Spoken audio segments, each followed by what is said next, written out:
Hey everybody, I'm getting ready to go to work, and I came across my Taurus, which is a 9mm subcompact. I'm using 9mm hollow point rounds. And I thought, you know what, let's talk about guns today. Yeah, that's a Taurus G2C, like I said, 9mm. I have hollow point rounds in mine. 12 plus 1 capacity, so to be a subcompact, it's plenty of rounds. Well, not plenty, that's not the right word. That's a lot of rounds for a subcompact pistol. Guns, let's talk about them. I am very much a advocate of the Second Amendment, and I highly value my right to own a firearm as an American citizen. And right now we live in a culture where people are very anti-gun and vocal about being anti-gun. But the truth is, it's really, this whole anti-gun thing is really built on, well, I would say the attack towards gun ownership and stuff, and AR-15s and stuff like that is really built on really two things. One, it's a culture difference. I was born and raised in a culture where firearms were a common thing. You know, there was always a gun in our home. You know, I was taught to respect guns. Was taught how they work. You know, guns are a very normal part of my life where I grew up, and so it's not an odd thing for there to be a gun in the house. You know, I clearly have I clearly have a firearm at home. It's easily accessible in case of the terrible situation in which we would need it, and we're comfortable with that. And I'm not saying, you know, when friends are over or something like that it's just gonna be sitting out, but I highly value the capability of defending myself or my wife by means of a firearm. And so that's our culture. That's a culture that we are in. We are comfortable with that. But then there's the other culture, right? There are people who do not or have not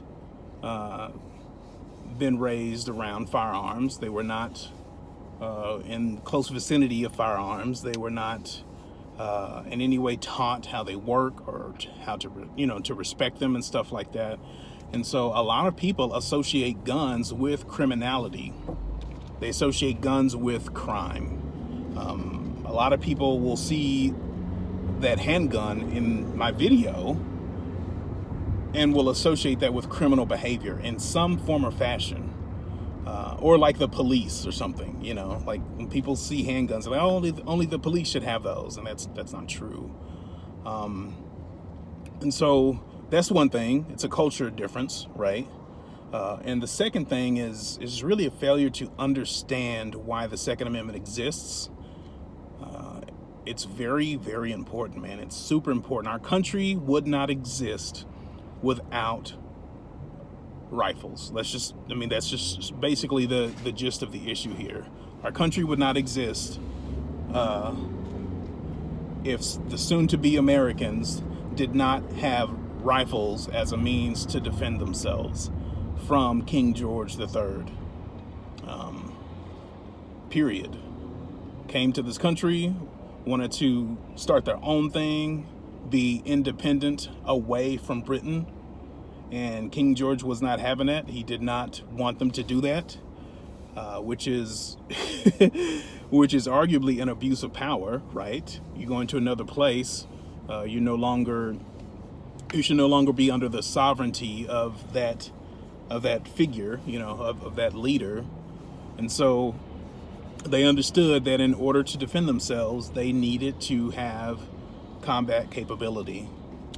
And because of that, thankfully for muskets like the ones right here, they were able to stave off British soldiers. They were able to defend themselves. And again, this is about defense. Gun use, legally, constitutionally, is about defense for citizens. It's not about going out and shooting someone. It's about being able to defend oneself or their family. It's always about defense. And so Because of that, the Founding Fathers understood that it was very important for its citizens to be able to defend themselves from both foreign and domestic enemies. That meant that the government itself would have to think twice before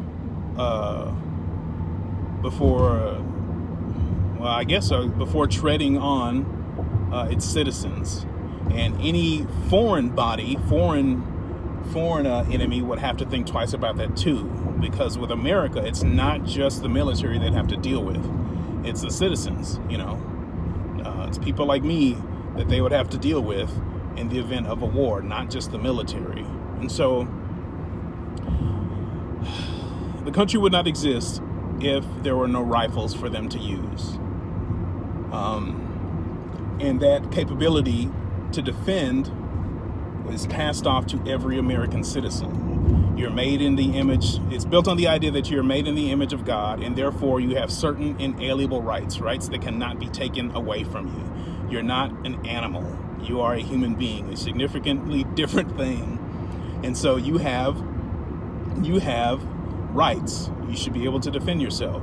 You should be able to defend yourself not just with your fist or with a stick, but by a very effective means of defense, and that's a firearm. And anti-gunners really need to listen to this right here. If you are very anti-gun, you think guns should not exist, you really need to consider the incapability of women and older people. Think about that. Women are not as strong as men. They are not, on average. The average man is much stronger than a woman. And as people get older, their ability to defend themselves just diminishes. And so being able to own a firearm in this country is a big deal for women and older people.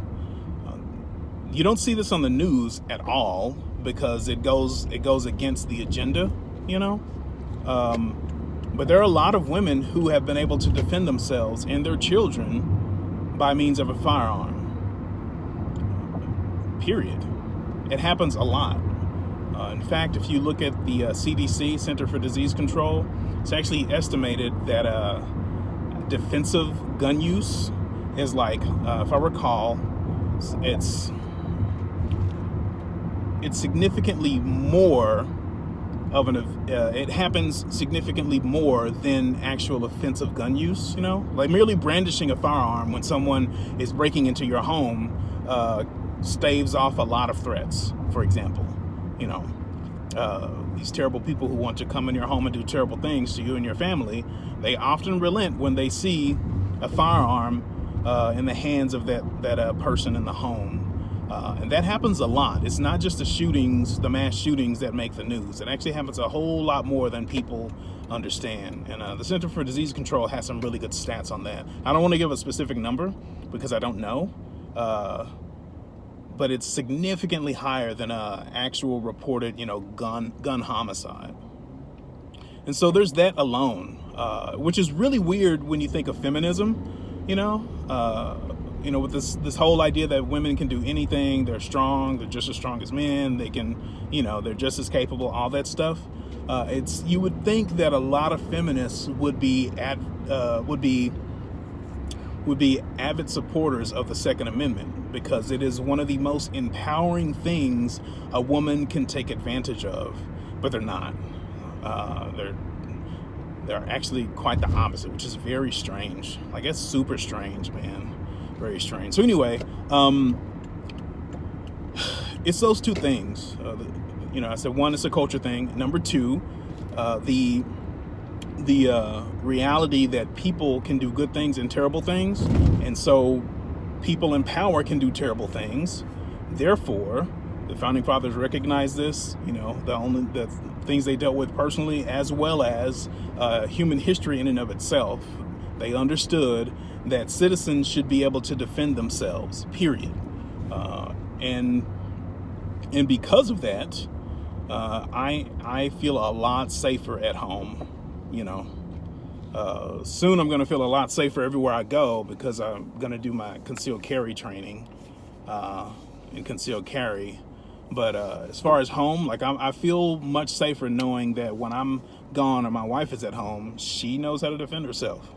You know, ain't nobody gonna mess with her because she can defend herself, and that's a really good, reassuring feeling. So anyway, there's actually kind of a third thing. I guess I could probably make a list of all this stuff. But another thing I want to quickly mention is that there's kind of like this unspoken belief that people don't have self-control. A lot of anti-gunner people will say guns are dangerous, and people with guns kind of just wind up shooting people, and that's not true. It's not true by a long shot. Ha! I didn't intend that pun, but you're welcome. Responsible gun ownership is a very real thing. It's a very real thing, and people don't talk about that. Like, when it comes to guns, they just want to blame the NRA and NRA members. You're terrorist supporters and a terrorist organization and stuff like that, when no single NRA member has been a mass shooter. But personal responsibility is a real thing. People can be responsible with their stuff, including firearms. And yet it's the news, it's these headlines and stuff that make people think that just guns in and of themselves kind of make people crazy. It's kind of like an unspoken thing, but it's there. It's just something about guns that a lot of anti-gunner people feel like it just makes people crazy or something like that. It's really odd.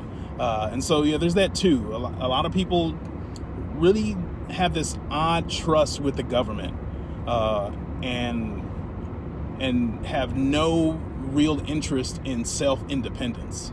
It's a very odd age we live in. So anyway, I hope you guys are doing well today. Be safe.